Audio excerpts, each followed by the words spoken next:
Yeah, I know how much like Smoky Mountain meant to you and how important it was to your career to become the performer that you were. That's something you learned from Jim Ross there. What's something you learned from Jim Cornette when you were there?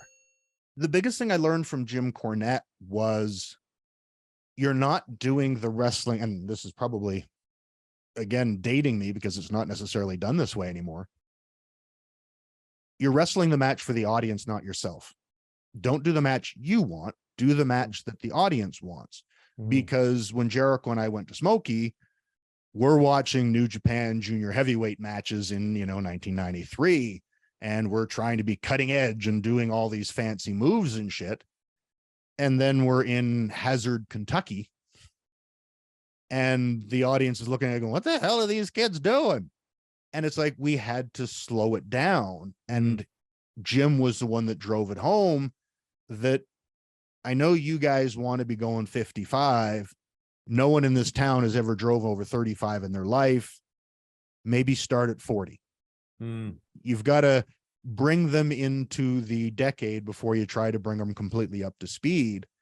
And I learned that it is your audience. It's like, you're the performer. You're not doing the match for you. You didn't buy the ticket.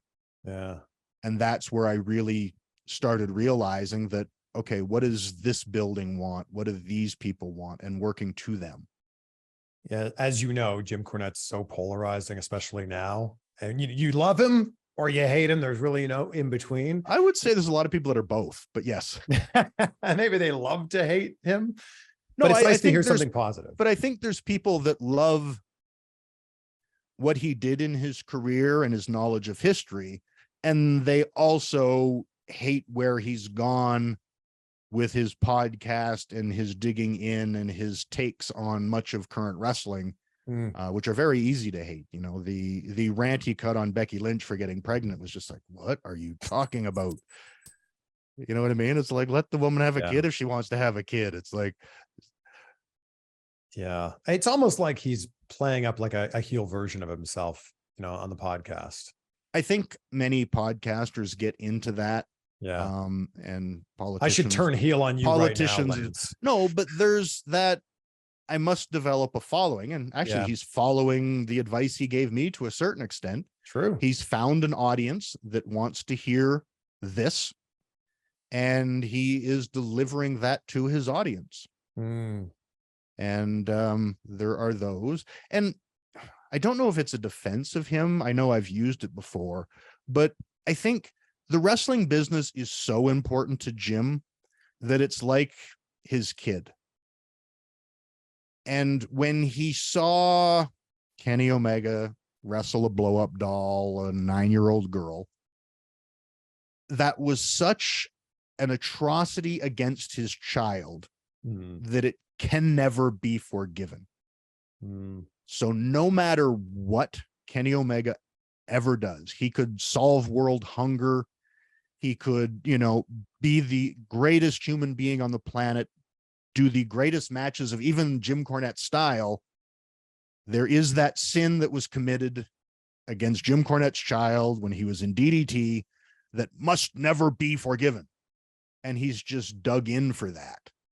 And he just seems to refuse to acknowledge that anything he's done after that point has any value whatsoever, despite mounds and mounds of evidence to the contrary.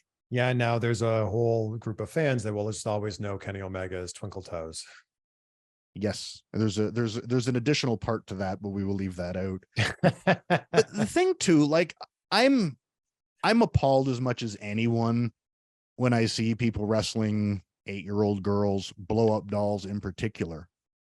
But if I was in year 2 of my wrestling career, year 5 of my wrestling career, and the only booking I got was this company in Japan, and I'm in Japan working, and other people on the show are doing these matches, and then I'm told, your turn.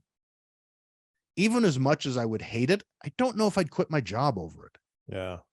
And I think that's something that, like, I've never talked to Kenny about it. I know him, but not well. Obviously, we both have Don as a mutual friend, so there's an association there. But it's like, I don't even know whether he was particularly happy with doing it. But that's what DDT was, and to a certain extent still is. And Mm. it's not something I would like to do, but I don't know if I would have been man enough to not. Right, right.